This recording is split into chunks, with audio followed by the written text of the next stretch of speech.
It says that we're live. I don't see anything. I don't see anything updating on YouTube. I'm on my channel right now on my laptop. Let me refresh. Okay, I see this on. If you can hear me, can you tell me in the chat that you can hear me? I want to make sure that um, you can hear me talking before we get down through this stream and then find out that my stream doesn't have any audio. Hey, Courtney, can you hear me talking? I want to make sure that the audio is working correctly. Make sure I have everything set up correctly before I get started. Awesome, that's awesome. So, for those who don't know me, my name is Cassie, and today I have two people with me. It's going to be Tara, also known as Tranny versus the World, and moderating today is going to be Becky, and she's not going to be here to do anything but make sure that we don't get derailed on our conversations and to make sure that everyone gets a chance to speak and we're not talking over each other. So, all right, now, all righty. So do you want to go ahead and introduce yourself, Tara? Oh, hello. I am Tara J. I am Training versus the World. I'm the one who went viral back in March of 2023 with a video or a couple of videos um, where I was defending a trans woman that I didn't even know on TikTok. And little did I know that standing up for my community would get me so much hate and death threats and everything. So um, that's where I am today. Alrighty, awesome. And let me see if oops, there we go. I'm gonna remove you a little bit, Becky. Sorry. Um, like I said, this is my first time using this before, so forgive me if I'm trying to figure out how to do all this lovely stuff. See if I add you to stage. There we go. That's more like it. Alrighty. So first, I want to talk about you are a trans woman, and let's go back in your past. So I'm curious, when did you first find out or recognize that you were trans? I'm just curious. It was when I was 6 or 7 years old. I was born in 1982, so Mm-hmm. this was way before computers and the internet and um, the so-called influence the right and the conservatives like to say. Okay. Um, so I knew I was a real live trans child, but I had to grow up and pretend to be a boy and pretend to be a man until finally the answers came out um, through medical professionals and stuff like that. Okay. And for you, what was it that made you realize that you were trans? Like, what it for you? What did it feel like? I know what it felt for me. If you want me to go first, but what did it feel like for you? Like, how did you know? Well, honestly, it was when I was going through supply at USNSCC for my squadron at the time was Prairie Schooner Squadron.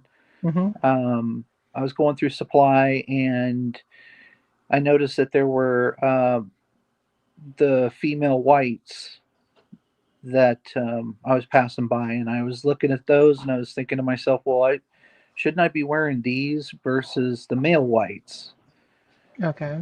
and the male blues? Okay. And it really stuck to me, like this is wrong. I'm wearing the wrong uniform here, Mm-hmm. dress uniform and whatnot. So I believe it was when I was 13 when I enlisted. Okay. When did you start transitioning? How long ago did you start transitioning? I'm curious. Late 20s, early 30s. Late 20s, early 30s. And how many years ago was that? Just like what year? What year? Ballpark? Mm, let's see, I was For those of we're us in who are not the best at 2024, math. so 20 years. So be around 2002, 2003. Okay. And were you transition the entire time, or did you transition or anything like that, or I started socially. socially? Okay. And you've been going by Terror ever since then? Yes, yes. Okay. It was a quick decision. I wanted to keep my initials Mm-hmm. because I still write checks. Okay. So Gotcha. I write in cursive, and I wanted to keep Mm-hmm. my initials. So I decided that Tara J would be perfect, and so far it fits because my best friend calls me Tara J all the time, and it's like butter, Okay. you know. All right. So now we got that out of the way. We got to know you a little bit about your past. What you're well known for are your viral videos on TikTok. And I am curious about what got you to make those viral videos in the first place. Like, what made you go, hey, I need to say this and put this on TikTok? Well, the first one was when I noticed that there was a blatant death threat to another trans femme on TikTok, and it said 22 LR to the forehead. And for those of Mm-hmm. you who don't know what that means 22 long rifle to the forehead. Um, that pissed me off. I had just gone through the most painful surgery of my life to save my life, and I was in a lot of pain, and my tolerance level was in the negatives. Okay. I was not going to put up with people threatening my community online, over the internet, through anonymity. Um, as you all know, there's a lot of internet tough guys out there that are saying, you know, if I ever find you going into a bathroom with my wife or my daughter, you Mm-hmm. won't walk out. Well, I love to answer those comments with, you know, you won't do jack shit. Mm-hmm. And the arm up video was to get my community off of their lazy asses Mm-hmm. and to forget about this whole I hate guns thing and get one and learn how to use it, because we're dying out there. And so are cis women. We're dying. Mm-hmm. And you need to do your due diligence and protect yourself. Yeah. One thing I'm curious, do you believe that addressing violence with violence is the best, like best thing to do, or do you think there's a better way to do it? Now that you have time to look back and like how people responded to you and the outlook and how people all over the world responded to you, you still Mm-hmm. have the same outlook that what you did was the best thing? Well, I mean, I'm not going to throw puppies and kittens at someone who's threatening me. And Yeah. I sure as hell am not going to turn the other cheek when someone is blatantly threatening me or bullying me online or bullying my community online. Hmm. So, yeah, I do believe that answering violence with violence is the right answer. Okay. I'm more in the camp of disagreeing with this one, but why do you think violence versus violence is the best way rather than just letting all of the heat like just go away? Because I feel like whenever someone goes out and puts themselves out there on TikTok and actually says you need to arm up, people are going to take it as us being the aggressors, even though that might not be like your intent, and then people are going to use it as ammo like against us and try to like frame us as to be like a bad group, an aggressive group of people. If that makes sense. Yeah. Well, I mean, we've been doing that. We've been Mm-hmm. answering all of these death threats and bullying threats with kindness all these years, and look at what it's got us now. Nothing. More of us being killed, more of us being having a target on our backs. The entire presidential campaign was about us. So, you know, I believe that my community needs to take their heads out of the sand or pull their heads out of their asses Mm-hmm. and do their due diligence and learn either how to defend themselves or go out and buy a gun. It's their right. I can't stand behind this. Everyone go buy a gun. Yes, I know it's a Second Amendment right, and I don't want to advocate for violence. But I do remember I actually transitioned 11 years ago, and I remember for the first 5 years of my transition, even 6 or 7 maybe, no one really cared about us. Like no one ever posted stuff on the line all the time. We weren't politicized. And what I've really noticed in the last like 4 or 5 years is that now, because we are trying to be so vocal and appear like to shove it in like people's faces, that now everyone puts the target on our back. So I wonder like how much of this is actually our fault rather than them just trying to hate on us. Oh, what are your thoughts on that? What are my thoughts on that? Because I like, if you think about it, in the past, trans women, just trans people in general, just wanted to assimilate, blend in, and not stand out. But now that our community is advocating for people to just self-identify, some people are so bold or brazen to go into restrooms or and feel like they can do it with like the beard showing or trying to like normalize the bulge. I know it's a very minute percentage of the trans community, but this is what gets the spotlight. And then we have people in our community that do this. We have people in our community that go out and defend these people. So I feel like this has more of a negative impact on us rather than us, people just like hating us. People are going to hate us until the end of time. That's never going to end. And I feel like if whenever we start getting aggressive and start trying to tell people, hey, we need to arm up, we need to go after these, we need to fight, get ready, essentially get ready for like a revolution. That's when things get out of hand. What are your thoughts? Well, you asked quite a few Hmm. questions there, so Yeah. let's start with the self-identification Hmm. and where I stand on that. I definitely did not self-identify. Hmm. I just knew that there was something different about me, something wrong about me, and I went through the proper channels and um, found out. For those of Um, you who don't know what proper channels are, can you like elaborate a little bit more? Not everyone is so savvy with what proper channels means. If you can elaborate. oh, well, I talked to my GP, Hmm. my main GP at the time, and that's general practitioner. And if you don't know what a general practitioner is, that's a medical doctor that Hmm. basically has an office and they try and treat a whole multitude of different things.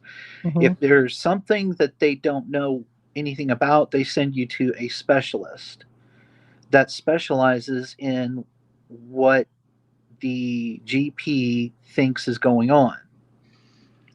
So when you go to that specialist, the specialist will then recommend you to a therapist or a psychiatrist with a PhD, and you sit down and you talk with them and you tell them exactly what's going on and whatnot. And based off of what you tell them, your symptoms is what they go off of when they diagnose you. So I went through the proper channels. Plus, I started transitioning socially. I was growing my hair out. I Hmm. was wearing women's clothes and slowly getting rid of my male clothes. So essentially, I was cross dressing as a man my entire life. Um, Now, as far as the violence is concerned, the violence on Hmm. violence, um, the whole turn the other cheek thing has not been working at all. At all. Hmm. I believe it's a like a Jesus Christ thing where we turn the other cheek and we just allow our abusers to continue to abuse us. And where's the progress from that? It's probably going to take a trans person standing up for themselves, protecting themselves, and probably using violence against violence to get these people to understand, quit messing with us. We just want to live our lives. Leave us alone. We want to take a piss and shit in peace, which is all I want to do. I suffer from Crohn's disease, so Hmm. nobody's going to stop me from going into a woman's bathroom because I'm going to bowl through them like a freight train to get in there and do my business. Hmm. But that's what I think about it. I mean, it's about time somebody, a figure, a face, a name, a voice, stands up and puts that thought in the back of those people's minds that may want to fuck with one of my trans sisters, brothers, or theys and thems, that, Hmm. hey, they may be armed. I don't want to risk it. Hmm. I don't know about like in my personal. I don't know about your life, but in my personal life, I've never had. Even when I didn't pass early on, I looked like a clown. I would go into women's spaces. I used to work for a company where I had to go all over the whole United States, and I had to go through locker rooms, and they didn't have gender neutral anything, and I had to go through places where there was no other way but to go through the men's or the women's. And like even when I looked like a clown, I obviously didn't pass. Like I still never had a single problem in 11 years inside of a women's restroom or locker room. So I don't understand how people are having such a hard time in these spaces. They're getting so much backlash when I've never seen this be a problem in my daily life. And the only time I see this being a problem is either online or when these people are trying to go in these spaces when they are obviously like on day number one of transition, or are they going with a full beard or whatever stuff that I feel like is not socially acceptable.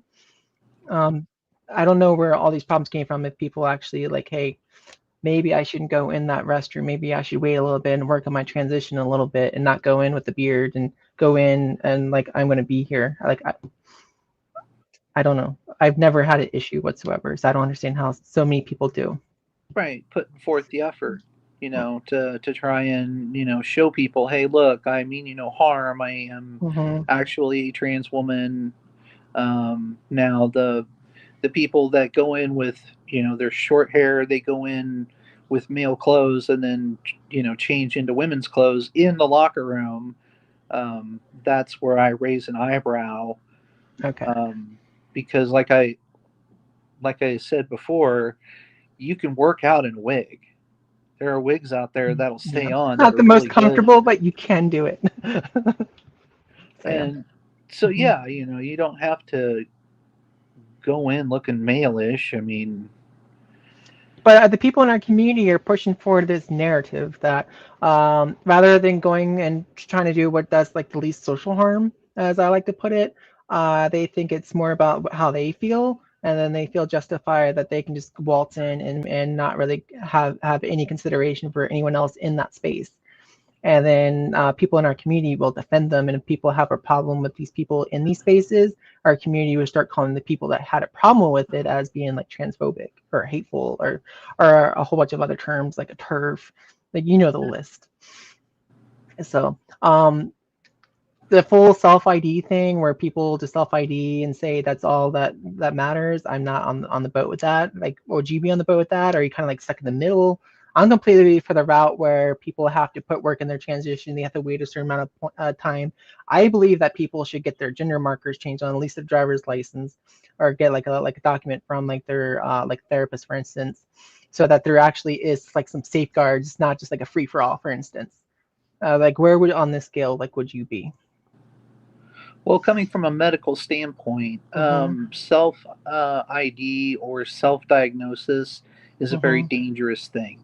Yes, It's I a agree. dangerous road to go down. Mm-hmm. Ever since the internet came about, and people could Google their symptoms and automatically go, "Oh, well, I have that, so Mm-hmm. therefore I'm going to go through my life saying that I have that." Mm-hmm. Without going through the proper channels, like going through a GP and a specialist and everything and getting properly diagnosed. Self ID and self diagnosis is a very dangerous thing to do. It is. Do you think that this whole implied consent, where you no longer have to go through to a therapist for a set amount of time in order to get on the hormones, is a good idea or a bad idea? I'm just curious before we continue. Because I Uh, remember when I first started, I had to go for a set time. WPATH, which regulated everything back then, said that at that time you had to go for 3 months and then you could get your referral for hormones.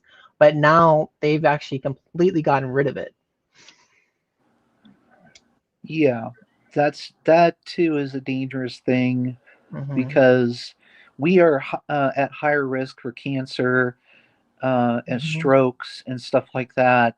Hmm. And that's why I tell people this whole self ID, self diagnosis thing is not only ridiculous, but it's dangerous because you don't understand what you are putting your body at risk for. And those of us who are actually transgender or born with a woman's brain in a male body, we're Hmm. willing to accept those risks Mm-hmm. just to, be happy, be ourselves. Yeah. Yeah. Do you think some of this has to do with some of the backlash that we're getting? Because now that we have gotten rid of all of these safeguards, people need self ID, not actually go to a medical professional, and these women in these spaces are worried that these men who are actually just pretending to be trans are using our, like, pretty much appropriating our transness in order to go into these spaces, and then they're being used to make the whole community look like a pardon my language, but a shit show. Yeah, I've never once ever Hmm. shied away from or denied that there are people out there that could do that. Hmm. I just watched before, while I was killing time, I just watched a TikTok video where it was nothing but Christian youth pastors, and there was over 15 of them so far, and it Hmm. was this year that they were caught molesting their younger parishioners. And I don't understand why the focus isn't on actual pedophiles and where the pedophiles are Hmm. versus calling us pedophiles because we want to go into a restroom that just so happens that there might be a child in there while we're in a closed stall. Hmm. And people forget there aren't urinals. Last time I checked, there weren't any urinals in a women's restroom. No. And last time I checked, it said women and men. That's a gender. If it said female and male, that's a sex. No. So as long as I've been alive, it's always been women, men, ladies, gents, Hmm. or lasses, and I forget the male term, blokes. There we go, Looks. blokes. Yeah. So therefore, I am, as I've been identified as a woman by my medical professionals, my doctors, and Hmm. everything, Hmm. I am entitled to use the women's restroom and locker room. Now, if they Hmm. change it to female, then you could have an argument. Let's play a fun hypothetical here. Let's say that they pass a law that says that you have to use the bathroom of your birth sex. People make the claim that trans women inside of the locker rooms or bathrooms are going or could potentially cause so much harm. But a lot of people fail to realize is that if you take a trans woman, say that because she is genetically male, that she has to go into the men's room. But laws have to be applied equally. So I wonder how much social harm is going to happen when they realize that these trans men are going to go into the women's restroom, and then you're going to have these men who identify as men are going to pretend to be trans men. So I wonder like how much of this is that they've actually thought of rather than just like focusing on like on just trans women. 4 words. I only have 4 words for it. Reap what Yeah, you sow. yeah. So I think we covered that topic well enough. When I do some research online about you, you're obviously called a trans activist. Would you consider yourself a trans activist? Because you just search your name, Tara J. Trans, Yes. and then it's a whole bunch. Trans activist says this. Trans activist says this, and there's another Tara J. that is an actor that's not you. And then it would be like more stuff. Trans activist says this. So I'm just curious, is that a title that has been bestowed upon you, or is this one that you like to consider yourself? That was just something put upon me. I like to consider, as a 42-year-old woman, I like to consider myself, a big mama bear for all of Mm-hmm. my younger cubs and younger bears out there. And I just want to stand up for, those who can't stand up for themselves. I want to speak up for those who can't speak up for themselves. And I want to stand shoulder to shoulder with those who have been oppressed. That includes cisgendered women. Um, and they don't get that, of course. They just Mm-hmm. think that I'm there to see their hoo ha in the bathroom. And people have asked me, hypotheticals like, well, what if my little girl was in there and was uncomfortable? And I said, well, easy solution: walk out and wait for me to get done, Mm-hmm. or just stand there and wait. Mhm. So people do because all I'm these gonna just hypothetical. People do all these hypotheticals with you online. Do you have any experiences in person where you've had an issue, or is all people just doing all this online? absolutely not one. Hmm. Interesting. So it goes back to it. This is mainly just an online problem, or an Hmm. isolated problem where people are just pretending to be us. Okay. Um. Next question I have: would you say you are a good representation for the trans community? Because you put out a lot of videos about arming up and going about wherever you went. Do you think this is a good representation for the trans community? Do you think it's positive, negative, or do you think it's neutral outlook? Like, how do you think the community views it, and how do you think the non-trans community would look at it? I've never once thought of myself as a leader. Mm-hmm. I don't like to be considered a leader. I'm more of a motivator. Motivator.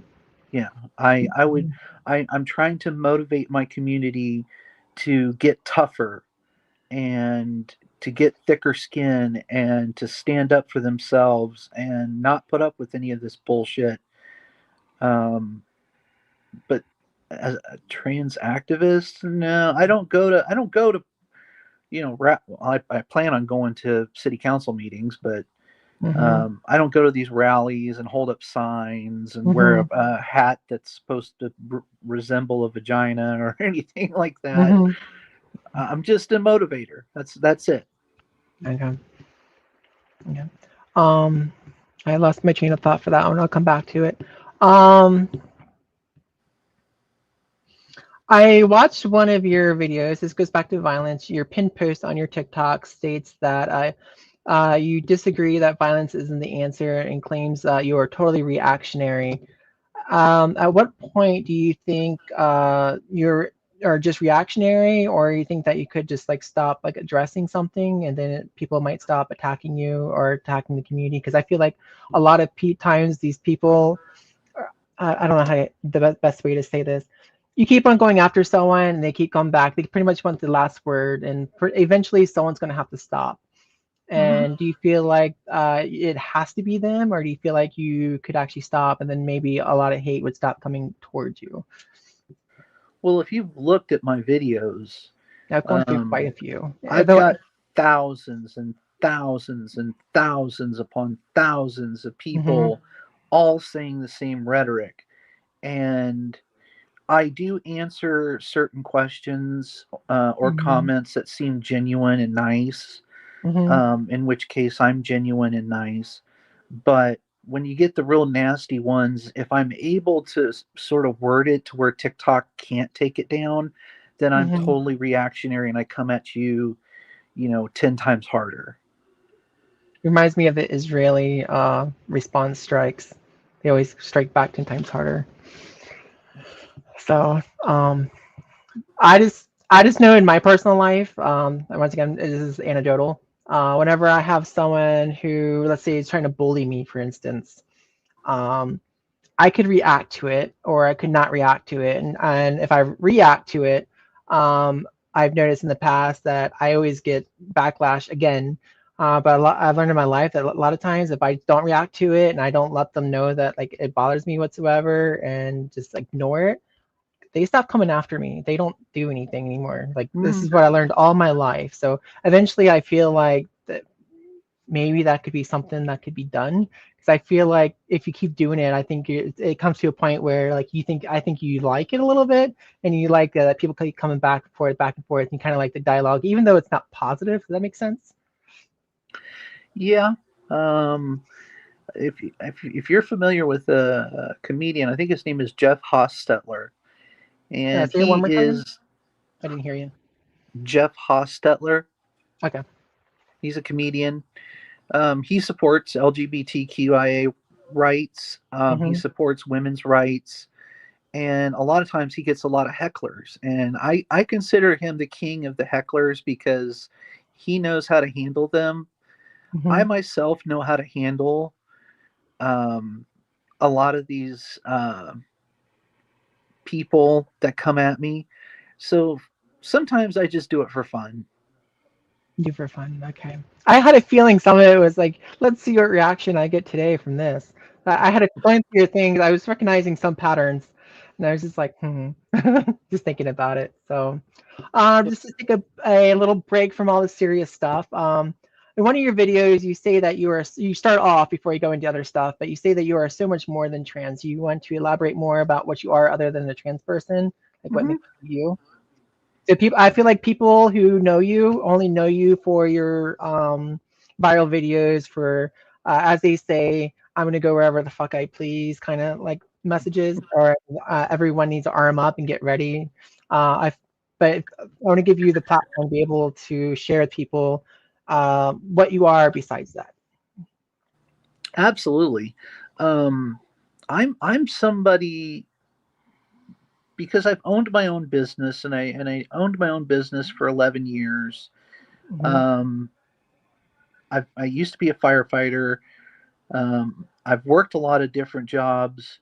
I'm at the point right now where I, have a lot of free time. You can consider me retired, Hmm. um, but when two of my dogs were alive, I used to take them up to the local um, old folks home Okay. and walk around with them and let the Hmm. old folks pet the dogs. And I used to Hmm. paint their nails and dress them up really nice so that they look cute. And Hmm.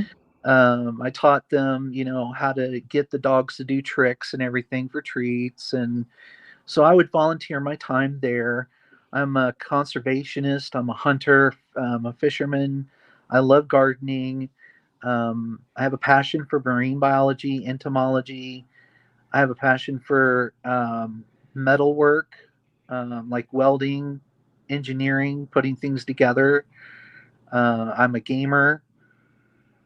Um, I'm a wonderful girlfriend to multiple other girlfriends. I'm polyamorous. Hmm. Um, I'm a pitiable activist. That I will admit I am an activist when it comes to saving pit bulls and rescuing them. We just rescued a German Shepherd. She turned 11 this month, and she's a handful. Um, I'm a nice person. I love to joke around. I love to have conversations. I can walk into a crowd of people and start a conversation with anybody because I'm an extrovert. I'm not shy Hmm. at all. I'm a good person. I pay my taxes. I help people when they need help.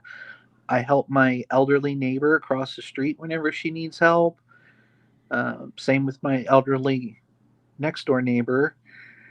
Um, yeah, I mean that's all. That's about it. I'm a nice person that's just normal like everybody else. Alrighty. So one of your videos, you start talking about traps, and Yes. you are very opinionated about traps. Do you want to talk about your opinions about traps, or you want me to just go over my questions? You can ask a question. Okay. In your video, you claim that pretty much traps don't have any skin in the game, and because the ones that are unpassing are on the front lines. What exactly do you mean by that? Well, um, hang on. I'm trying to find my plug to plug into my phone so my phone don't die. Oh. Um, they don't have it as hard as someone like me. They can walk around and they can go into any women's restroom, regardless of any law that prevents them from doing so, go in and go out without any problems. Um, they're living the life that the rest of us wish we could live. Being able to just, you know, walk up to somebody and they all of a sudden, they automatically assume, hey, that's a woman Hmm. versus is that a man? Have you had people go up to you before and be like, "Are you a man or a woman?" I know some children are very blunt, but No. So No. I'm I I'm trying get to figure out, like, you say that these people can go into these bathrooms and not have any problems, but you tell me that you've never had any problems in person. Do you think that that people don't have problems with you just because they're being nice, or do you think that um like, why do you think that you haven't had any problems, but these traps they have it so easy when it comes to because like I think, bathrooms? well, because of where I live. Mm-hmm. People just don't care. You know, as long as you're not going in there causing a problem, they don't freaking care. You live in a very liberal area, based on what you, I'm guessing based on Sort what you're of. saying, sort of. Sort of, Because yeah. I've been in some very red areas, very conservative areas. I was recently in Nashville, Tennessee, and I did not have a single problem. And no, I was not wearing makeup then either, and my hair was a mess. So like, even to this day, like, I've never had any issues, and I honestly believe that it's not all about passing, and it has more to do with energy and effort. Does that make sense? Yeah, that too, yeah. Yeah, because I feel like if someone is, let's say that they're passing, but then they go in and be like, I'm going to go in and you can't stop me, it's going to raise some eyebrows and people are going to be alarmed. Does that understand? Like, energy goes a long way.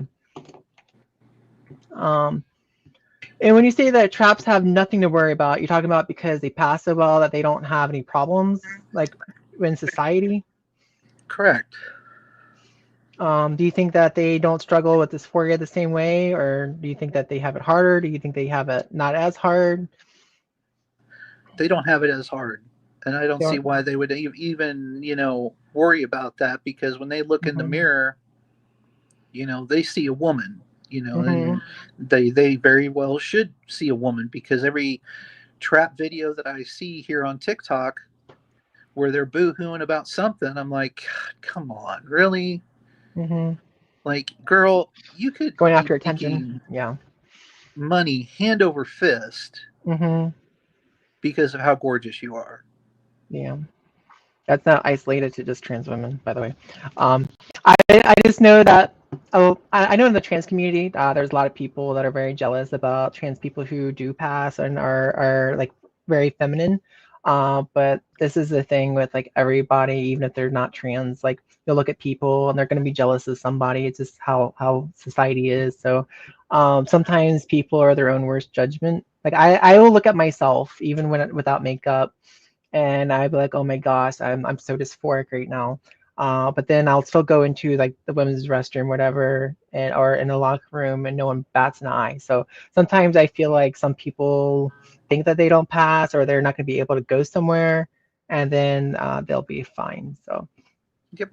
yeah. So um, what's the next one? Alrighty.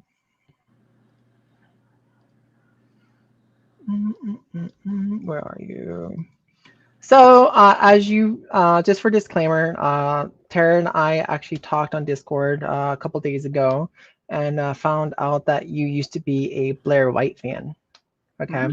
Are you willing to talk about that Sure. and why you decided not to be a Blair White fan? Sure. Uh, that's first question is what got you to be a Blair White fan, or how did you find out about her as well? Um, I wanted to support transgender people online. Mm-hmm. So a lot of times back then, what I would do is I would just type in the search engine transgender YouTuber, transgender gamer, transgender this, transgender that. Mm-hmm. And I came across Blair White's videos. And back then, she used to be an okay person. Mm-hmm. But now, What year would this been? I Was don't this been? remember. She's been doing YouTube, I think 7, 8 years now. So that would be like 2016, 2017-ish. Something like that, yeah. Yeah. Um, but when she decided to start grifting to the far right, because she's a trap, she passes. Mm-hmm. And I've noticed that a lot of the conservatives and Republicans that hate trans people will flock to these tokens, because these tokens are repeating the same diarrhea vitriol that they're Mm-hmm. repeating. And whether they pass or not, it's a grifting situation. Same thing with Buck Angel. Used to be a fan of him, idolized him. He was going to be my first interview person that I interviewed until Mm-hmm. he called me misogynistic and then tucked his tail between his legs and became a coward and ran away and wouldn't answer why he called me misogynistic. Mm-hmm. I've actually reached out to Buck Angel and Blair White in messages, and they never react to me either. So they might have just been bombarded with messages. I wouldn't say that they're necessarily just like ignoring you. So, but yeah, they could possibly be that they're ignoring you, but I don't know. I just know that they probably get bombarded by a lot of people with adding them or messaging them. So it's very possible that they never saw your message. Oh, I've messaged them numerous times. I've left comments on their Mm-hmm. videos. Mm-hmm. Especially Buck Cool. Angel. I mean that guy, he is the grifter of grifters. I call him the grifter king, You Grifter and I King. call Blair White the grifter queen. Yeah. So. So what point with Blair White was it you've had the last straw? Do you remember like what video or what thing she said or what it was that made you be like, you know what, I can't stand behind her no more? I believe it was when she announced that she was a Republican. Which she says that she votes Republican. She's a center, but her morals line a little bit more right. But a lot of people like to put on like the whole conservative part on her. But yeah, Yeah. um, yeah. And then it was videos that contained her talking about how, trans youth shouldn't be allowed to transition and Okay, they I should have so wait much to until say about they're that. 18 or 21 or something like that. Hmm. So when it comes to children transitioning, I am actually in the same boat with Blair if you want to go over this. I know you went over it in a past interview, but I honestly, even that, I came out for the first time when I was in fourth grade at a Christian school. And I came out to my mom in sixth grade back in 1999. So even when I look back now, like there's times where like, yes, my body would have changed so well. I would have passed so well. I would have had a different facial features and whatever. But I look back now and realize that it would have been a bad decision for me to medically transition. I just don't understand why people think transitioning children medically is a good idea right now. Like I can understand a social transition. I'm just curious what your argument for medically transitioning children would be. Well, I think you said it yourself that if you would have been able to been on puberty blockers Mm-hmm. from puberty up until like 16, 17, 18 years old, where you could Mm-hmm. get hormones, Mm-hmm. things would have been a lot different. People got to keep in mind that as transgender women adults, we were once transgender women children.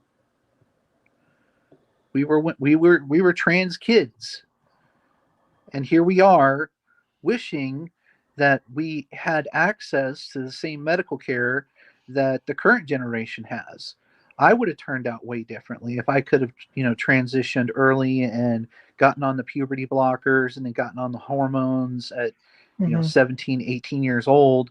Um, I just think that it's a ridiculous argument, this whole transgender youth thing. No kid is getting their boobs lopped off or their penis inverted to be a vagina under the age of 18, with the exception, there is an exception, Chloe Cole. Mm-hmm. Now, Chloe Cole knew exactly what she was doing. She knew what she wanted. She got it. And because the results didn't turn out the way she had hoped, she then decided to become a grifter and use her story in a negative way to spark this whole, oh, kids are getting, surgeries and they're getting their boobs lopped off, they're getting their Mm-hmm. penises lopped off, which is total utter bullshit. It's not fucking Mm-hmm. happening. I know for bottom surgery, it's not happening much at all. It's a very, very rare cases. I know for children getting their tops, like getting mastectomies, for instance, Those are happening a little bit more frequently. It's still happening. People like to say it doesn't happen. But when it comes to, I'm talking about more about puberty blockers and getting on hormones as a child, I don't think that is actually the best idea. Um, because when people are like, oh my gosh, I would have looked so much better. I would have had different facial features. I would have had better, best breast growth or hips, whatever. They're always looking at the aesthetics, like how the person looks, and not rather like the health of that child whenever they're an adult. And also, if a trans woman, for instance, or trans child that's going to be male to female, goes through these puberty blockers and then goes on hormones, if they want to get bottom surgery later, they don't actually have enough tissue if they actually want to go that route and actually have a partner that way. And also, it causes infertility as well. So there's a lot of, and children can't consent to something that early on, and a lot of times these children will snap out of it. Some people in our community will be like, hey, they were never trans, but the problem is like if we give them puberty blockers, like 90 to 98% of these children will end up getting on hormones rather than just letting like them develop, and then later on they can actually make the decision to do it whenever they're like 17 or 18 years old. So your answer basically is Mm-hmm. you don't want these kids to have a successful outcome, and be happy and have a better chance at their exterior matching their interior for what? Because There's they can't no consent. I mean, there's no I way. consented when I was that age. I could consent. A lot of these children don't know what they want for breakfast or what they want for dinner in 3 days. A lot of these kids, especially in today's climate, are very about like being in their like social niches, for instance, and then they are very well influenced by outside factors. And a lot of times, if you just let these children just actually like develop and just grow up, a lot of times they will actually just grow out of it, and it was just ended up being a phase. But once a child is actually down that pipeline, I feel like we've already like set the, hey, you're gonna go this way. Does that make sense? And that's exactly what puberty blockers does. Hmm. Gives them a chance to decide, gives them plenty of time to decide.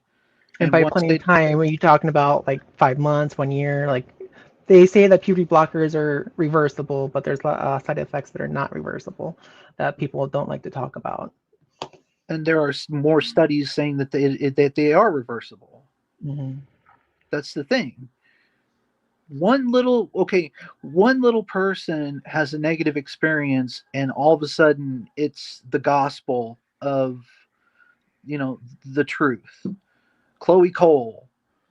That's why I despise that person. I loathe that person because female to male transgender people, they have a very harsher transition because testosterone is a very radical hormone. Hmm. Very radical. Very strong too. Yeah. Yeah, I've got a best friend who is a trans man, and he was trans all pretty much all his life, like I was. His mom knew it, accepted it. He got a double mastectomy a couple years ago, Hmm. and oh my god, he's a beefcake. He passes. I mean, female to male trans people have it so much easier than male to female, because When you look us at it takes a aesthetics, lot yes. longer. When you look at aesthetics, yes, they have it Yeah, easier in that regard. yeah. But in many ways, they actually have it worse. So, Well, yeah, they in a sense do, because, like I said, hmm, testosterone is a very radical hmm, hormone. yeah, A lot of these men, trans men, end up with so much acne that they get so depressed about it, and they detransition because of it, hmm, or it makes their body feel a way that they don't like, and then they hmm, detransition, and then they use that story negatively to try and impact the trans youth movement, to try and just let kids be kids and be on puberty blockers, let them decide, see how it goes, and if it goes the way they want, then hormones afterwards. If it's not, take off the puberty blockers and they just continue their normal thing.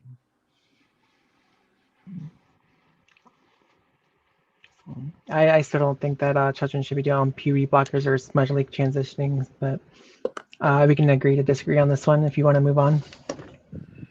Well, of course. I mean, like I said, there's going to be things that we disagree on. Yeah. That it's not the end of the world at all. Like one thing I look at it is a child can't consent to having sex with an adult. A child can't go fight for the country and die in the war. A child can't smoke. A child can't drink. There's so many things that a child can't consent, and their frontal lobe hasn't actually like developed well enough for them to actually process all of the risks and everything. So, yeah, Well, someone can be yeah, like, "Oh my gosh, I feel this way," but like, yeah, the straw man effect. You're just grasping at straws there. mhm, I mean, when it comes to medicine, that's a different mhm, thing. mhm, We're not talking about fighting for our country. We're not talking about, hey, you want a coffin nail, here you go, or drinking. We're not talking about that. We're talking about transition, puberty blockers, giving them the time to think, adjust, and decide for themselves. mhm. We're not talking about smoking. We're not talking about drinking. We're not talking about sex. I mean, hell, I lost my virginity at 13. And I'm pretty sure that there's a lot of people out there watching that have lost their virginity at the same age, if not a little bit later, or after prom night. Mhm. Um, it happens. But giving a kid the time to think with puberty blockers is the right way to go. I We can agree to disagree on it, but that's just the way I feel. Do you really believe that a child, let's say someone comes into the age of puberty, for instance, let's just use 13 for an age, even though that is a tad bit late, um, can truly understand the ramifications of what puberty blockers are going to do, what hormones are going to do long term? Do you think they can actually understand 10 years out, this is what's going to happen, 20 years out, this is what's going to happen, and how it's going to affect my body? Because I feel like a lot of these doctors and a lot of these people on the look at, hey, I'm gonna get breast growth, my face is gonna change, this is gonna change, but they don't actually think about like what not going through your actual puberty is going to do to your body, and not being able, especially when you lose the ability to have offspring. That like, I don't understand why any child can even fathom like why, like I don't understand why an adult can think that a child can consent to make themselves infertile, for instance. Out of 10 billion to 11 billion people, why are we so concerned about procreation? That's because survival. If we don't procreate, we die. We become extinct. Did you say the Bible? Sorry. I want to know, like y'all are talking about puberty blockers and um, going that route. Can y'all hear me? Okay. I'm going to redirect, like, what is y'all's opinion on Jazz Jennings and what she happened on? Because some of the things y'all are touching on, like you could see in her case, like she did the puberty blockers and the hormones early, and so she got the outward appearance that she was seeking. But like you said, the tissue wasn't enough and she had major complications in the vaginal surgery. What is your opinion on that? You want to go first, Tara? Well, all I can say is Jazz Jennings has flat out said, "I would not change a thing. I am happy the way I am, and that's the way it is. Yes, I've had complications, but um, I would never change a thing." That's all I have to say about that. So, Josh Jennings' example, yes, she ended up being very happy with her transition for the most part, but it actually goes to the whole thing, like Becky was saying, what I said earlier.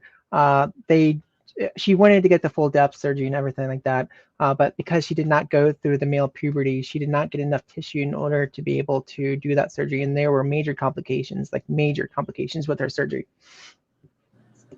So, um, I think we should just move on from this one.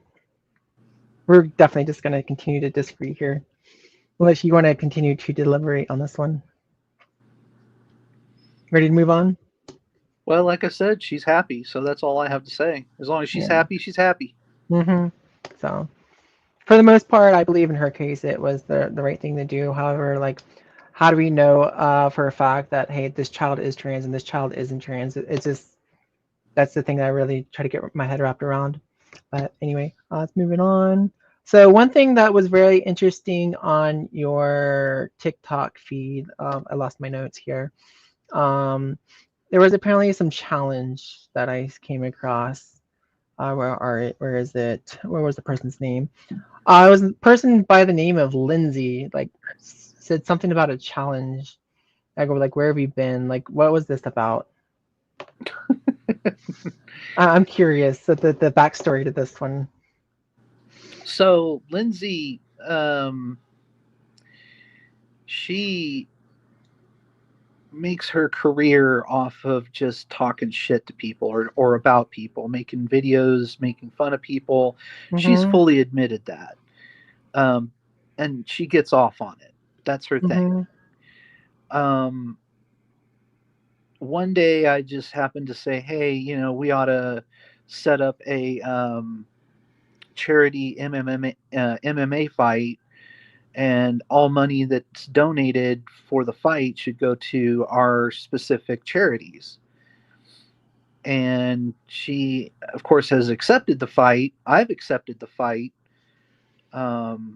Even So by as out fight, is this an actually physical fight or is it oh like a yeah, fight? Okay, let's make oh sure yeah, I like understand this correctly. Okay. yeah, MMA fight. We'd have Okay. the gloves, and we'd have mouthpieces in to protect our teeth. Um, Even as out of shape as I am, Mm-hmm. I would literally break her in half.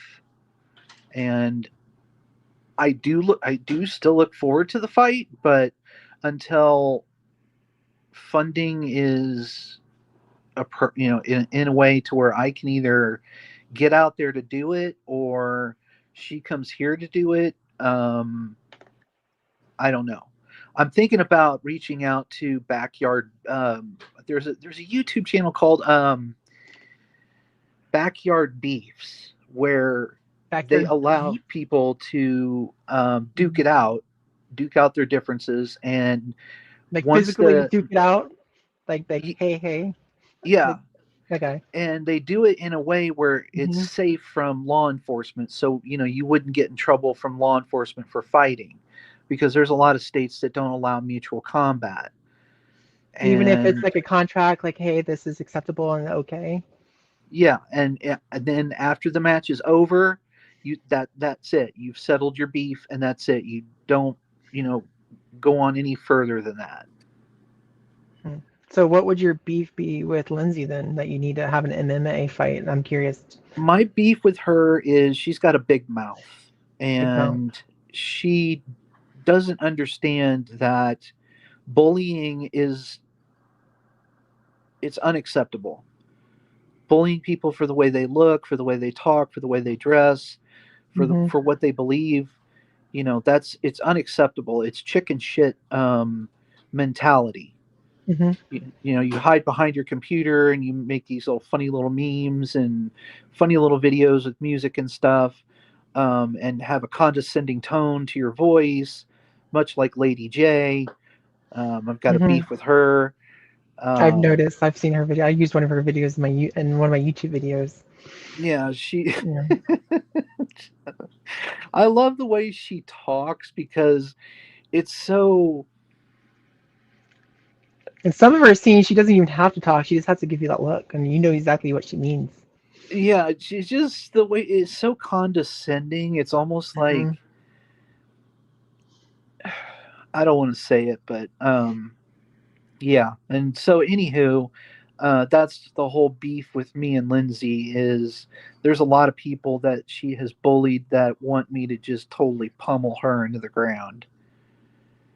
These people that she was going after, they asked you to pummel her into the ground. They reached Hmm. out, like, "Hey, Tara, really take care of this person for me." They Oh actually yeah, reached out to you. they're like, yeah, I support this. I hope you kick the shit out of her. I hope And how you many give her people would free you say dental did this? work. I'm curious. Was it just like a handful of people? Was it a lot of people? Was it what? Was there like just a couple people that asked you, like, "Hey, take care of this," or was it like a lot of people going, "Hey, Tara, like, can you take care of this lady? I'm curious. You said like people came to you. Mm-hmm. Is this like 2 people? Is this like 10 people? Oh no, it's a lot of people. A lot of people. What do you define as a lot? Because that's up for interpretation. Oh, over 100. Over I mean, 100. I've gotten millions upon millions and upon millions of death threats in my DMs, and it's hard for me to just flip through and find anything good. But once I, do find something good, I talk back to them and say, hey, thank you for the comment, and I appreciate it. Hell, I've even had DHS, FBI come to my house asking me if I'm okay because they saw the death threats on, my TikTok. Mm-hmm. And I've reported quite a few. I've reported quite a few cis men that pretended to be police officers. Which is And actually a felony, if I recall. oh Impersonating a police yeah, officer, yeah. yeah, these guys are in Mm-hmm. federal prison now Yeah. for what they did. And just, and plus I've been reporting people to their bosses at work whenever I can find them. I report them at work, get them to So these lose their people, jobs. make sure I understand this correctly. They would respond to you, and then you'd go find out where they work, and then report them to their boss. Yeah, if it was like a death threat or something like that, if they used their real name, If they or did if a it, death threat, why wouldn't you just go to the police and let them handle it? Like, why do you feel like you have to go do it? the police don't do nothing. They don't do nothing? No. Interesting. They don't do it. So they just like, oh, not a problem. I mean, they say they can take a report, but there's nothing that they can really do, especially if the person is out of state or out of the city. There's nothing that they out of can their do. jurisdiction, yeah. I kind of wish that there was an international terroristic threat law to where if you make a death threat over state lines, that you can and will be extradited and prosecuted for that crime in the state that it was sent to. Yeah. I don't understand why people feel the need to give death threats. So I honestly think that should be a thing. Like if you give a death threat, you should be extradited. I agree with that one. So. Yep. But yeah, the DHS agent and FBI agent were really nice. They played with my dogs, and they said that if I have any more issues, to give them a call, and they both gave me their business cards, and I've been doing it. I've been reporting to ic3.gov left and right. Interesting. So even if you do they usually? I'm curious. Do you usually get more of an influx in death threats whenever you post something new, or is it just a continuous like bombardment of like death threats like, over and over and over again now these days? It's a continuous thing. Even like you saw on one of my cute videos of just my dogs, I'll get negative comments, and it's just a matter of time before people will just start filling those videos up with you're a man, not a woman. Hello, sir. What's up, bro? And then the death threats either come in the comment section through sock accounts, or they'll come through my DMs through sock accounts. Okay. I know. I just know one thing that blew my mind was when I decided to get on TikTok. Never in my life have I seen so much negativity in my life until I got on TikTok. Like, so there's some days where for my own sanity, I have to take my iPad and be like, no. All right, and then just like, nope, not doing this today. So sometimes I think some people should just take a sabbatical from TikTok. And I've been on a lot of lives, for instance, where you have some people that are very moderate about trans people, and then you have some people that are on the extremes. And you'll notice that the people on the extremes, they like to always flock to those same people. They're always talking about the same stuff again and again and again. And you see them every single day. And I'm just like, I'm a trans woman, and it seems like you're more obsessed with trans people than I am. Do you notice the same thing on TikTok? Yep. I I'll put my phone down or my tablet down the same way, just like you. Um, when it gets too much, or if I feel, tickled enough to, make somebody mad, I'll reply to their comment with a video. And Hmm. I would love to make videos um, doing fun things, but I would still get the same thing. I feel like this is my opinion. This is not saying this is actually what happened, but this is what I've witnessed or what I've seen, and what the conclusion that I came to is that now that you've had these videos out, you I feel like you've made yourself like enemy number one with these people, Mhm. and then now even if you do these happy videos, that they are going to continue to come after you. But I do feel like that after a while they'll might get bored, but I feel like if you actually start just doing like happy videos, sometimes people would just like oh, whatever, let's go into something else. But Mhm. I don't, that's just me, but I don't know.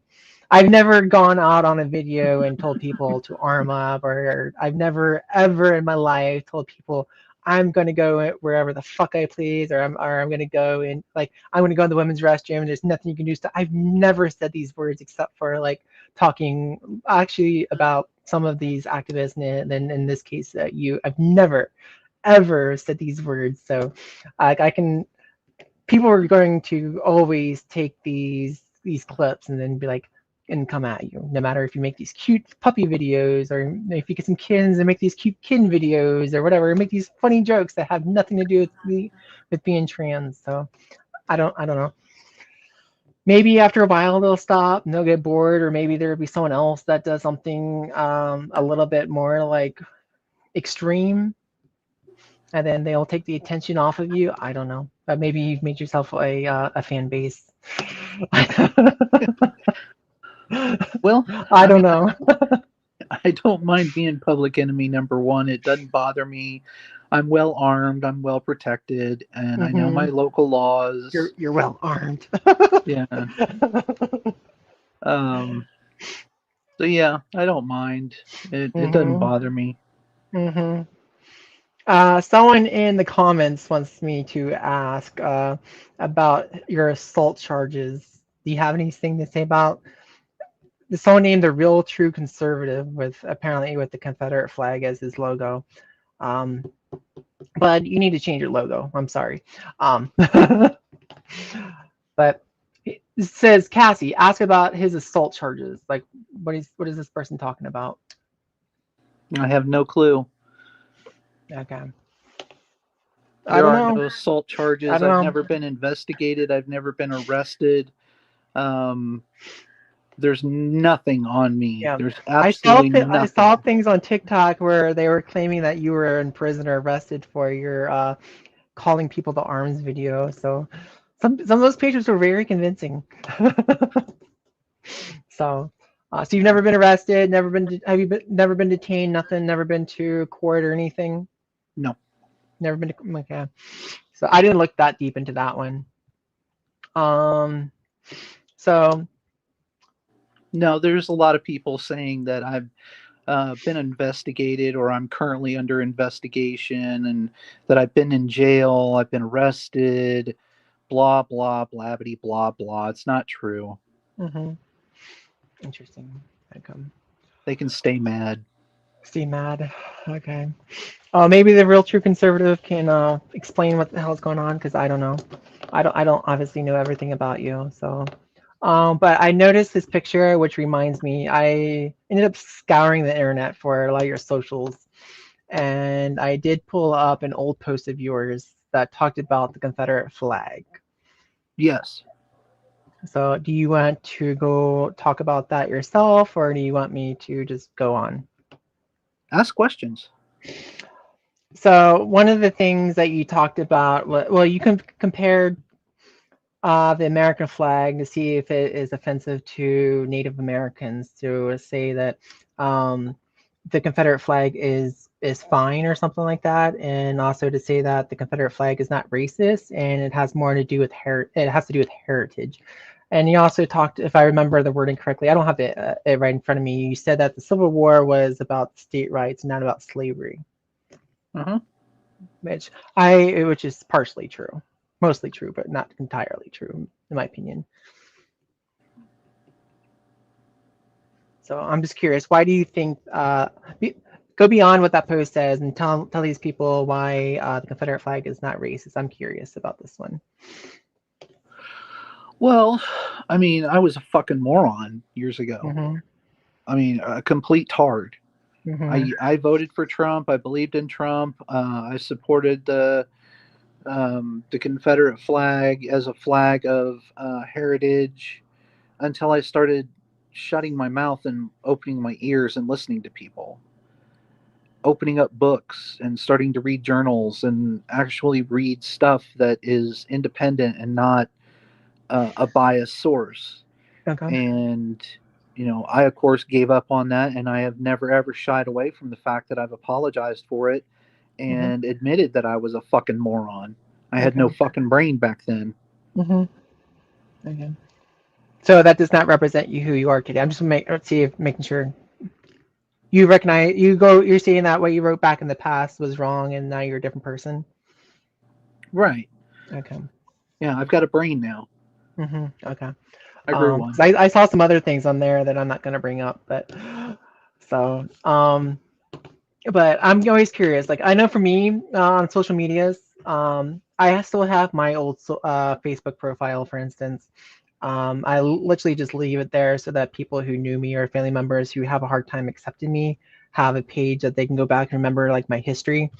But I don't have anything like that on there. I'm just curious. Have you ever considered going and deleting some of these social media accounts and getting rid of them? Hell no. No. Is there a Hell reason no. for it? I want them to stay up because I want it. The old saying is there's a reason why we go over history so we're not doomed to repeat it. Mm-hmm. And I want that as a reminder that I was a complete fucking moron and had no brain. Okay. I have nothing to hide. I don't delete anything. I don't delete people's messages. I don't report people to TikTok. None of that bullshit because that's cowardly chicken shit. Um, the way to handle things, which a lot of people just do to me for they want to silence me on TikTok and they want me to get off of TikTok, want to silence my voice, and if that's the case, then I'm doing my job right. Mm-hmm. But yeah, I was a dumbass, and I want that reminder. I want to be reminded I was a fucking dumbass back then. Okay. When would you say that you stopped being a dumbass? I'm curious. Like, would you say I think your newest profile started up in 2000. I forget. I'm losing a little bit of the details here. There's just so much information to go over. When did you realize that was wrong, and then change and be like, hey, Trump is a bad person. I don't do that. That post about the Confederate flag is completely wrong. I'm a bad person for it. Like, when did you have this realization? When I started to date another trans femme, and we had an argument one night. She says, why don't you just, instead of doing a lot of mouth flapping, why don't you just open up your ears and listen to people? Mm-hmm. Okay, well, I gave it a shot, and wow, I was blown away. All these, listening to people spouting facts about Trump and spouting facts about this and that, and I Mm-hmm. quickly realized the error of my ways, and Mm-hmm. I fully admitted I was a dumbass. Yeah. Was this like 2 years ago, 3 years ago, 5 years ago, 7 years ago, 8 years ago, 6 years ago, I think. 6 years ago? Okay. 7 years ago. Okay. Gotcha. Okay. Oh, I think we're about to wrap it up here. Oh, one thing I've noticed on your TikToks, you end up having a lot of facial hair. Does your beard give you dysphoria at all? I'm just curious. Does like the facial hair?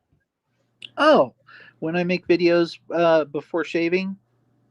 I don't know what your routine is. I just know for me personally, like I'm still getting laser. I've been getting laser forever, and hair is Yeah. annoying as hell. I'm looking at your hair color and your skin color, and I think you probably will have to do electrolysis. But um, I just know that I would never go on video with any facial hair that I can like help, or like I definitely wouldn't have like it sticking out. For me, it's very, very, very dysphoric, and I would never do that. So I'm just curious, is this So something that you want doesn't to know really give why you I dysphoria, do or are it? you just kind of like I don't care? Like I'm genuinely curious. Okay, well, I'm happy to share that. Hmm. The reason Hmm. why I do that is to show what real trans people look like. Hmm. Some of us we have to shave, and Hmm. some of us don't have to shave. Hmm. Some of us are lucky like that. Me, on the other hand, I'm unfortunate. I've got to shave, but I'm not going to sit there and take time to shave just to make one video Hmm. because I want people to see that this is what a real trans woman looks like. It's a person who has to shave, a person who sometimes has a 5 o'clock shadow. Hmm. Yeah. I was genuinely curious because I just know for me and a lot of trans people, they get great dysphoria and they would never be caught like dead with that on the internet. I'm just like, Yeah. hmm. So I was just genuinely curious. Um, so, is there anything else you want to add? I think we went over a lot of different things. There's one last thing I want to talk about, but I want to make sure that anything that you wanted to talk about, we could talk about if you had any ideas for something. Um. No. Like I told you before, I'm here for questions and answers. So if you wanted to Mhm. ask me a question, I'll answer it.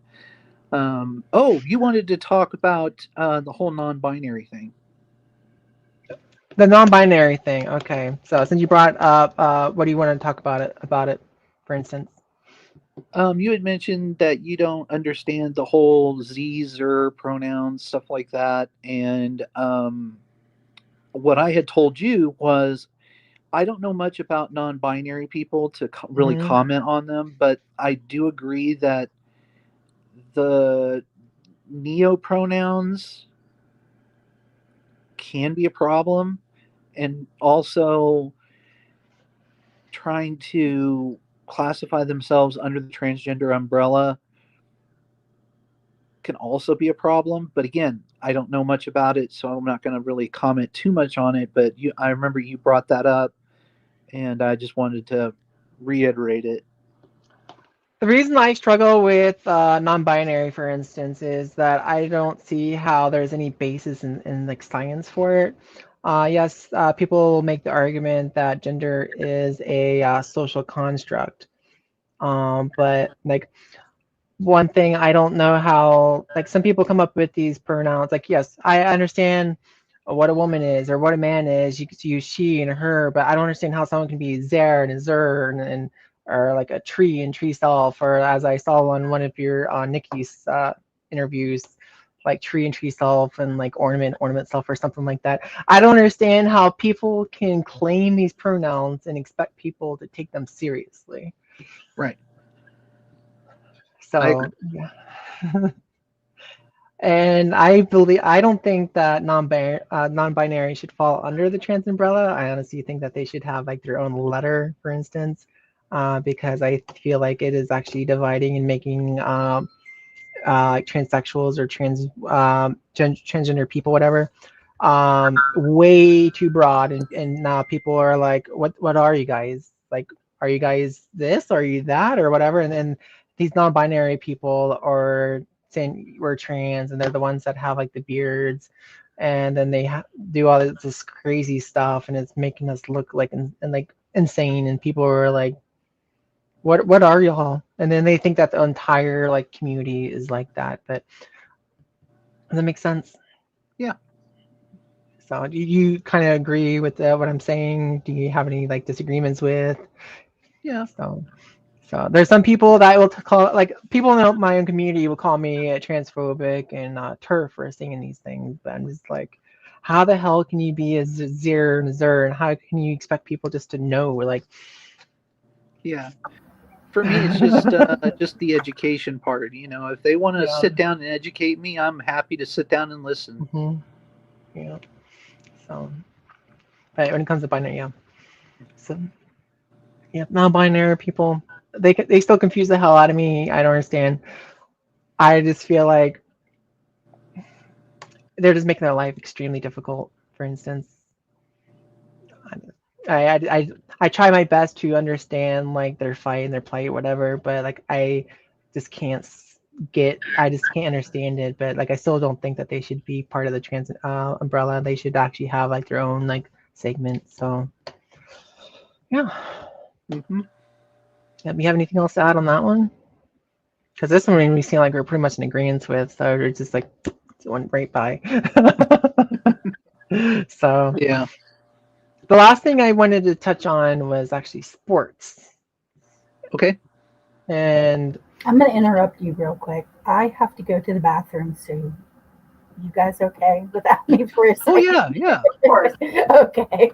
of course, while she's going to the bathroom, why don't we do some questions from chat for a little bit? Okay. I don't know how many people are in here because I haven't even been paying attention.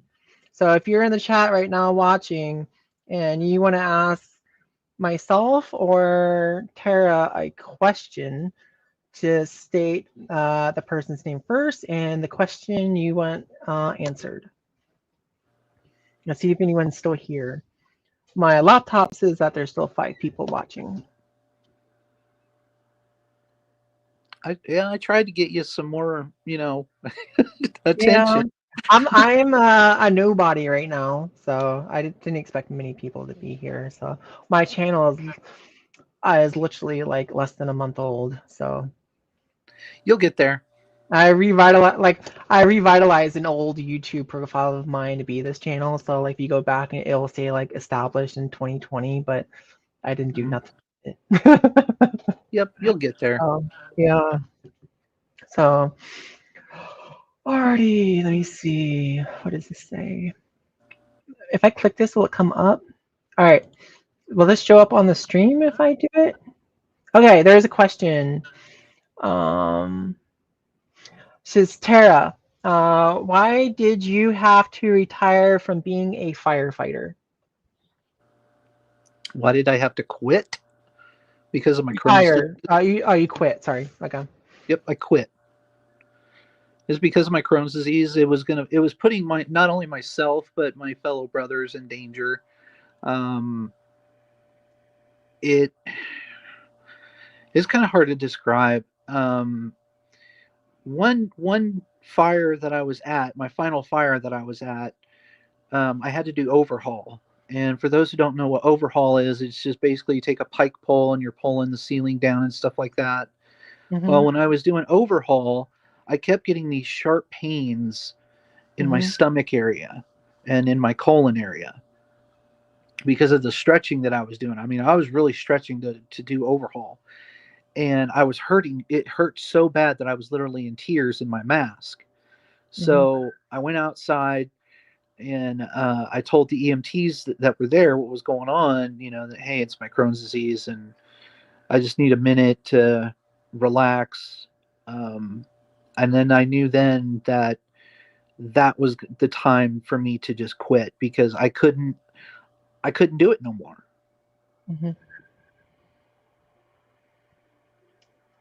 Ms. Demon Fire, does that answer your question well enough?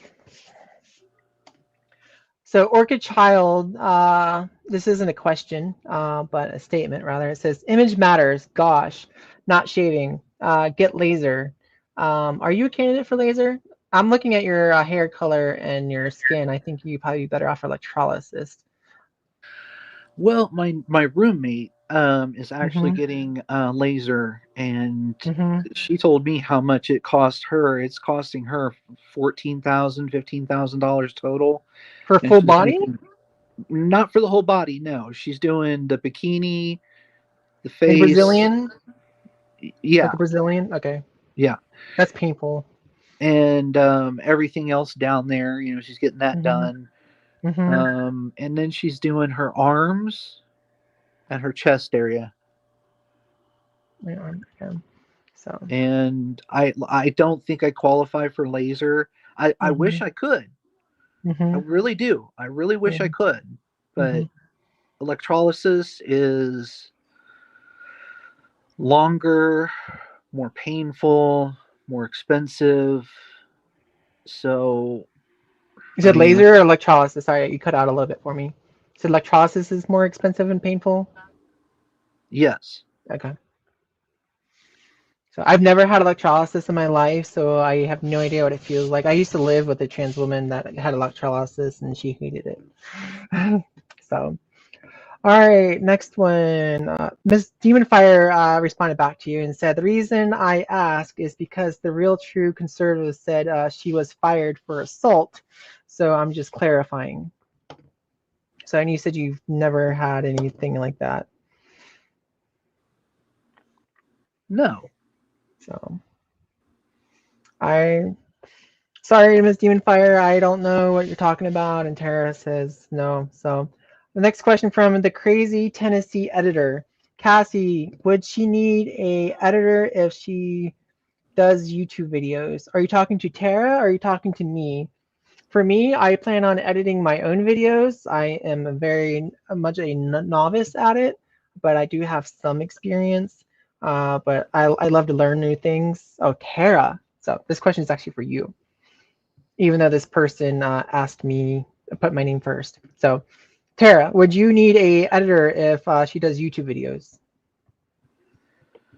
Which I don't know I if don't they are know. asking if you do YouTube videos or if I do YouTube videos. I'm not sure.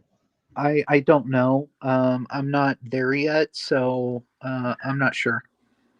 This person says that they do 3 videos for free. So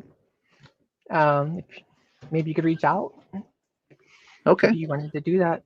So, all right, one more question from anybody before we continue. Let me go back up this list.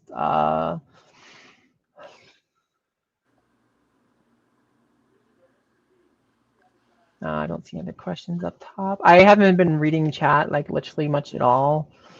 But I see that the real true conservative had a lot to say. Holy moly. Oh, Sky was here. Okay. I don't know if Sky, if you're still here. I'm glad you're here. Oh, Drogon is here. Nothing. There's more acceptance trans than ever before. Let me see. There was a question up here, and I'm not sure. Let me see. Oh, it's probably in response to that there's more backlash or hate to the community, and this person was saying nothing. What do you mean? There's more acceptance of trans than ever before. I wish I would have saw this earlier. Let me see. Are there any others? Okay, that's all of them. Oh, maybe. All right, last question. What's your thought on what TikTok does for our LGBTQIA community? When me go first? Yes, you can go first. So I believe that the TikTok, it can be used for a good thing to get people together in order to talk about issues.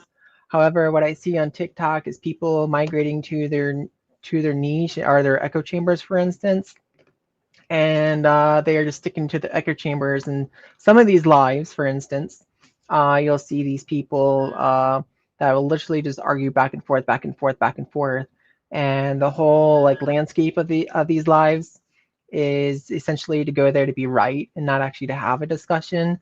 So I actually think that TikTok is actually worse for us because people are not actually making any progress and people are just going after what they want to hear rather than trying to learn something new or try to understand somebody else.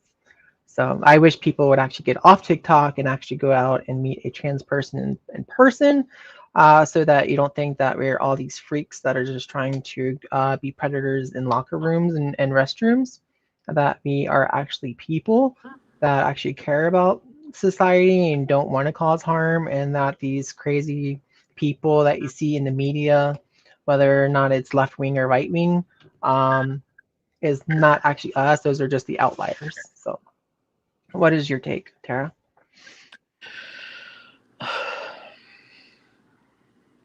it can be a good thing for our community. However, um, all I see is negativity. Like I will search up, cute lesbian videos. Me being a lesbian myself, I'll look cute lesbian videos, and I'll see nothing but vitriol and diarrhea in there from the far right and the conservatives.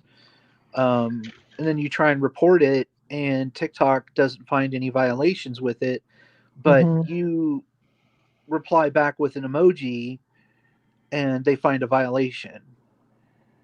And So emoji is the violation? yeah, Like any emoji? Or because I know there's some emojis that are now like guns, for instance, in coffins.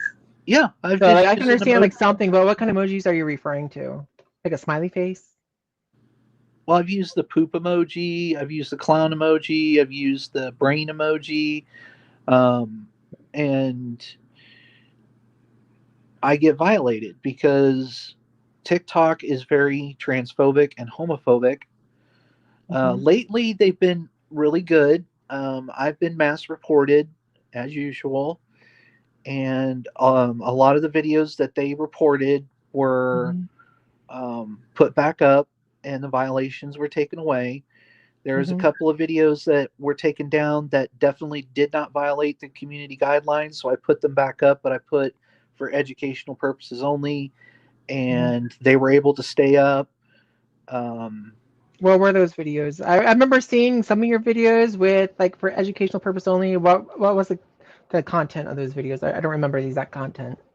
to educate those without a brain. Okay.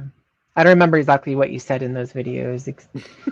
You have so many videos, I can't just memorize all of them. Yeah, So, yeah. But yeah. But yeah, I agree with you. There's a lot of negativity on TikTok, and I honestly believe that if people got off of TikTok, they would realize that society is not as effed up as they think it is. Because I remember before I got on TikTok, my life seemed perfect. There were no issues. I've never had any issues with anyone except for a very small handful of people, and I addressed them individually. And but when I got on TikTok, it seemed like the world was ending. Like there's so much hate. I was just like, I gotta stop this. So, but yeah, great question. So now on to sports. Do you think that trans?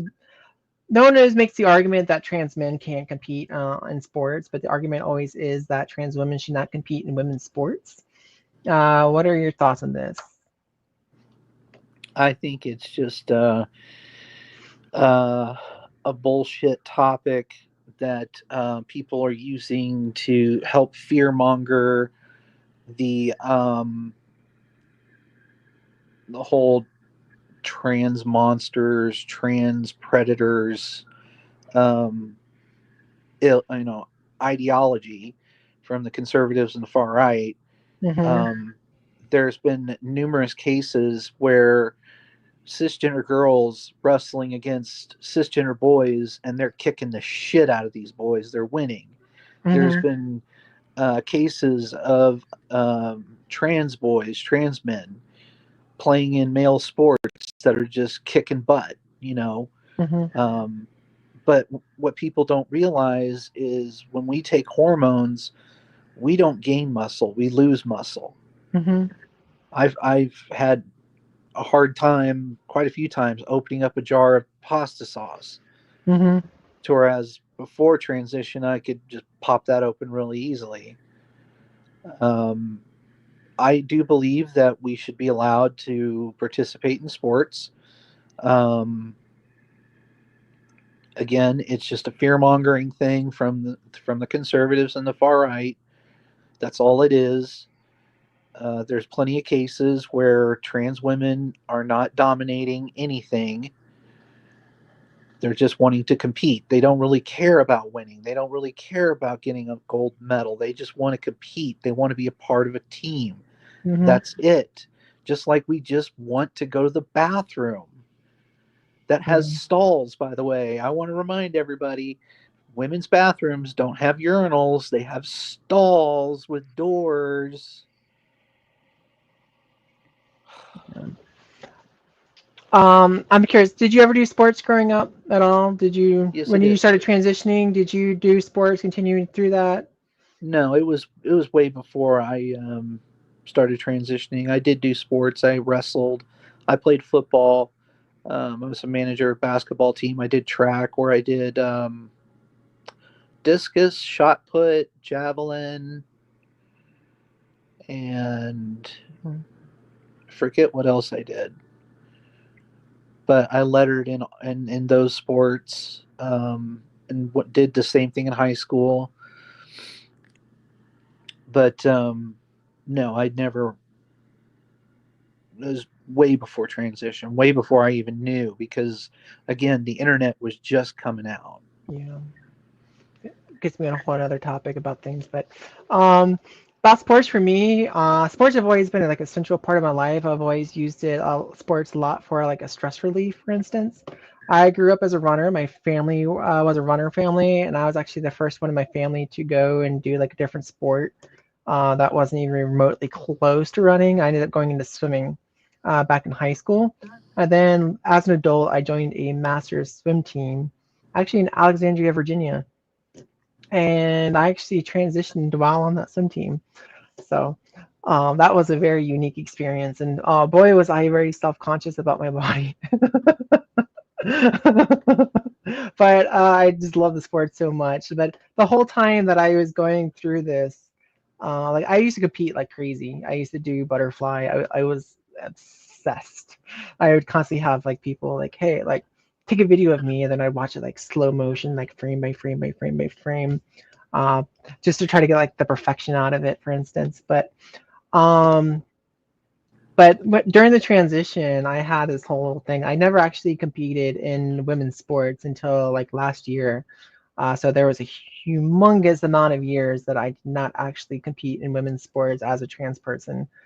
But when I was actually transitioning on the swim team, I was going through like this process of like, is it unfair? Like, do I have an advantage? Because I was just like, I didn't want to like go into something and like win and make people. I was scared to death that people were going to say like, "Hey, you only did it because you're like biologically male," for instance. And and honestly, whenever I took hormones, I didn't actually slow down like much at all. The same people I was swimming with, I was still just keeping up pace with them like again and again and again and again. So I don't know what that comes down to. I wonder if people should look at like trans people in sports, if they should look at certain sports, because I know like in certain sports, biological men will actually have a disadvantage, like gymnastics, for instance. Imagine biological, the smaller you are in gymnastics, the better you can rotate, right? Especially when you're doing women's gymnastics. So I feel like a biological man in that one, for instance, would be a bad one. Um, but when it comes to like scholarships and like let's say like Olympic medals, which honestly I think there's only been like a handful of those, and then people going after records, that's when I kind of like I'm not so sure, and I lean more towards the camp of like trans women should not be in those groups. But from another perspective, I think that a complete ban on trans women in sports is a completely horrible idea because, like you mentioned, and the like a point that I like to make is that a lot of trans people use that as a way to get rid of stress, they use it to stay in shape, and they use it for like a social aspect. And I feel like a lot of people don't consider this. But if you're talking about just completely talking about like scholarships and medals and like world records or records in general, I think that a trans woman should probably not go after those. So, would you agree with that, or would you Yeah, disagree with it? yeah, I can agree with the vast majority of that. Yeah. Yeah. Okay. So you don't agree with all of it then, because that's your statement says you don't agree with all of it. What part do you not want to go over, or do you not actually want to? Well, I agree that a Mhm, total ban on all trans sports would not be good, because mhm, it's a way for us to de-stress, and also be affirmed, as a woman, to be a part of the team, and to have other fellow women teammates say, hey girl, mhm, good job, good game, hey, that was a good shot you did, mhm. that sort of thing. Yeah. um But I totally disagree that um, there should be a ban on anything. Just let us play. That's all we want. Just let us play and participate. Enjoy the game. Enjoy Don't the focus game. on one player that happens to be different than all the others. Just focus on the game. Mm-hmm. Yeah. Okay. All right. I think. Let me see if I have anything else in my notes. Let me see. There's some things I don't want to go over. Oh yeah, I saw that you had a GoFundMe page. Yes. I have two questions. Uh-huh. One, why is it in a different name? And two, why $275,000? Okay, so I'll answer the first question. The reason why I put it in my dead name is because Mm-hmm. that's how it's going to have to go into my account, Mm-hmm. is through my dead name. And why the amount? Because if we were to get that full amount or more, Mm-hmm. it would go towards paying off this house that we have here, and the equity that I have here would then go into the funds that were given to me through the GoFundMe, so we could move to New Mexico. I was looking at properties out there, and like the property I have here is small compared to what I could have in New Mexico Mm-hmm. for the same price, if not lower. Mm-hmm. And so, we've decided on New Mexico to go to because it's a trans friendly state. And yeah, that's why I put up the GoFundMe, because, I'm sick and tired of living in a state that wants to dehumanize me and take my rights away and try and tell me where I can and can't take a piss. I still can't wrap my head around someone having to justify going somewhere. I've never had to tell someone I am gonna go here and you can't stop. It's for me, it's just mind-boggling that that you have to do that, or you feel like you have to go on TikTok and say that. Like I don't. For me, I Well, I just don't mean, understand it. you'd have to put yourself in my situation. I'm a Mhm. homeowner. I'm Mhm. stuck here paying a mortgage, and I'm not going to continue to pay taxes to a city or Mhm. state that is just using my money to put Bibles in schools and take away, our rights. Mhm.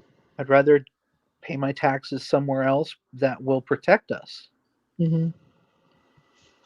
Also, the other reason why I made it 250,000 or 275,000 um, was because I also want to make sure that I've got enough room for other trans refugees that need a place to stay and get on their feet, and so that way they can get their own place and move on.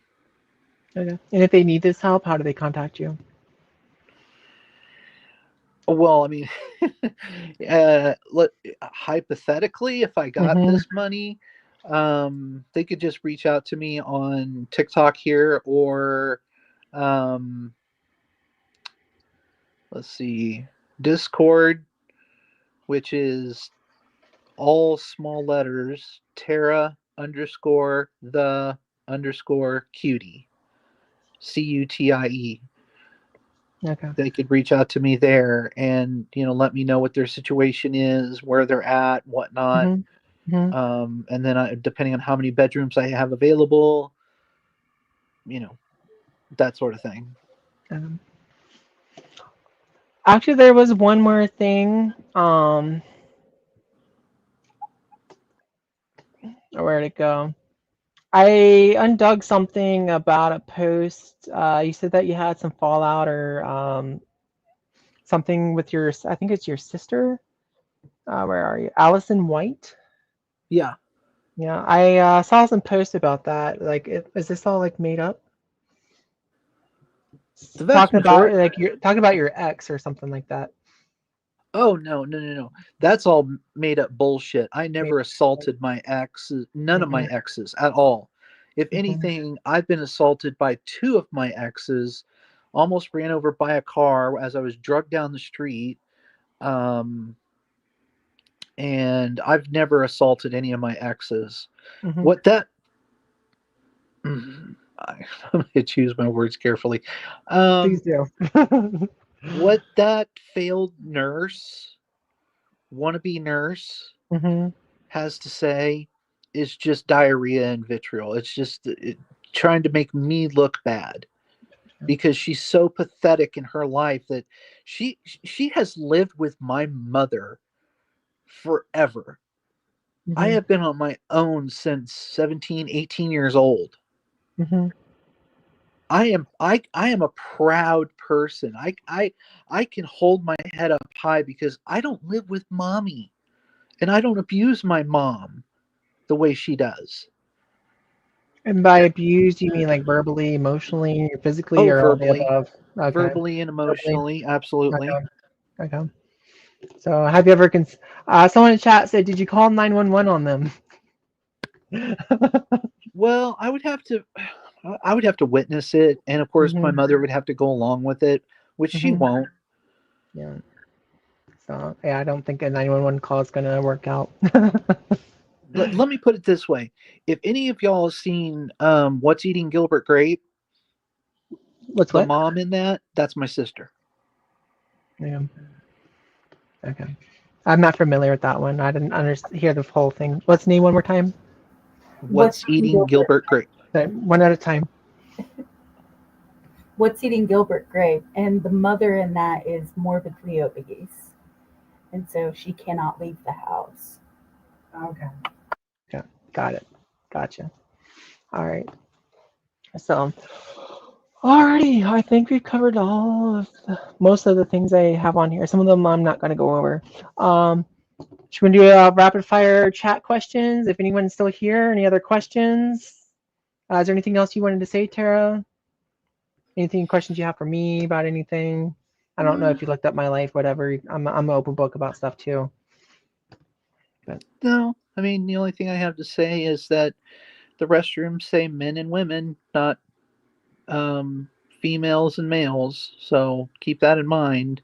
mhm, And if you're uncomfortable having a trans woman in the same bathroom with you, you can either wait outside or um, you can walk out on your own 2 feet. mhm, And the women's bathrooms have stalls, so we have our privacy to do our business. Um, yeah, just keep that in mind. I mean, whenever you're fear mongering over a bathroom issue. mhm.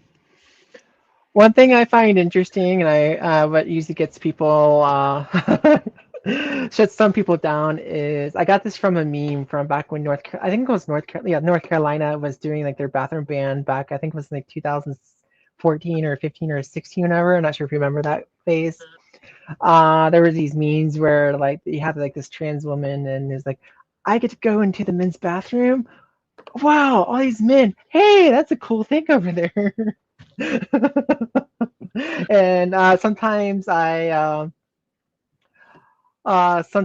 will find these people who are like I know our community likes to call people transphobic and TERFs all the time, for like some of the smallest minute things. But I had one person on my channel that was actually what would be actually a TERF, was one of those extremists, absolutists.